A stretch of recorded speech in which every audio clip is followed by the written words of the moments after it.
I'm coming after you. Oh shit. Here we have the first of the 2 new towers in the game. We have, surprisingly, a Necromancer. No, not that one.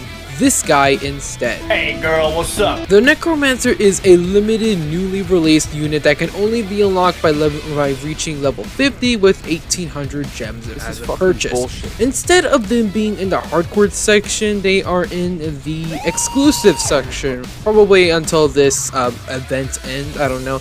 Anyway, to the unboxing. First off, I'm not going to do some research for this guy, aka watch some other random dude's video about everything to know about this guy. Instead, I'm just going to be giving you the general rundown of each upgrade and pretty much all my knowledge from this guy from my understanding.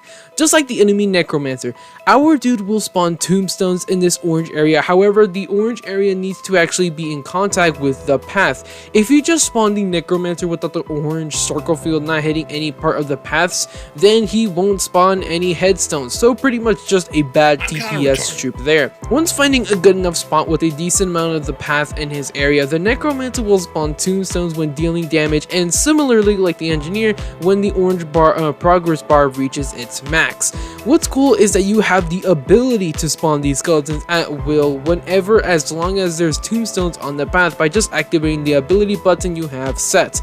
The first skeletons are pretty much naked dudes who have no gear and weapons that just sacrifice themselves to the enemy by running into them. At level 0, he pretty much does 8 damage with a 16-foot range, so okay at first. At level 1 for 750 bucks, his damage is pretty much upgraded to 10 damage per hit, and his solo orb attack thing can now pierce to enemies for a minimum 3 enemies basically. At level 2 for 2 grand, this allows the Necromancer's rate of fire to be dropped to 1 second. He can then spawn up to 3 tombstones per summon, I think, I don't know, and can now spawn some sweet knife-wielding skeletons. With your ass. For level 3, for a costly amount of $10,000 or 10 grand, whatever you want to say, this upgrades his attack range and also his damage to 25 per orb attack or whatever, and unlocks level 2 gravestones. I don't know why it's level 2, okay then, that can spawn skeleton knights and skeleton giants. I noticed that level 3 gravestones are pretty much noticeable with this crack on the top of it. That's when you know that these gravestones will be a level 2, you know, troop or whatever. Skeleton knights are pretty much have armor, increased damage, and well, a sword. A skeleton giant is pretty much a heftier, well, skeleton, just with more HP. For a pretty costly amount of 30 grand, aka 30,000 without DJ to unlock level 4, and oh my... I am not reading that. Okay, quick summarization, let's go. Increased rate of fire with a new attack that can target enemies, or target 3 enemies at once with a flocky attack design. Decrease of damage from 25 to 15. Wait, what? Unlocks 3 gravestones that can now spawn hollow guards, which are pretty much upgraded health and damage with a nicer skins of sword swinging knights and giants. And the ridiculous part, or point, can spawn 1 executioner titan. Well, can. This guy is big. Not only that, this guy is hefty with 3000 HP and has a giant axe that he can pretty much use as a frisbee to throw at enemies, dealing 50 damage when it first hits them, and then another 50 damage when it's returning to the executioner. And that's about it from the info. Can I just say how much fun this guy is to basically use? Oh wait, no, I didn't mean it like...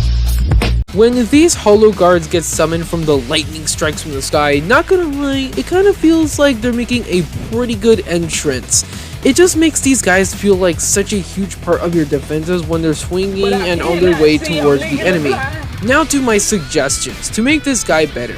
Well, I don't actually have nothing. Now that deserves a pat on the back. Good job, Paradox. You did one good thing right. Now, in all aspects, this guy is pretty good, but not just for entertainment purposes, but also for your defenses. He does decent damage, and his minions are pretty much goated. Now, on a scale from 1 to 10, how good is he? From 1 being complete dog shit to terrible, and 10 being super broken, I would honestly give this guy a decent score of 7 out of 10. Sure, don't get me wrong, his minions are strong, however when you're saving your ability charge for those level 3 or whatever holo guards, the Necromancer is pretty much just a useless DPS. He doesn't really do that much damage, but after when he summons them, he kind of is, well, just a useless apart.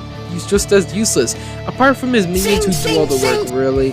And comparing this guy to like Accelerator and Engineer, I would say he is not as strong as them. He's close to as strong as like, you know, like a military base, or probably, okay, I was gonna say the minigunner, but that's a bit too far. But yeah, for those wondering, he is not stronger or even close to being as good as Engineer and Accelerator. However, I would say he's pretty good. But anyway, that's it. I'm going off to the party with the boys. Bye-bye.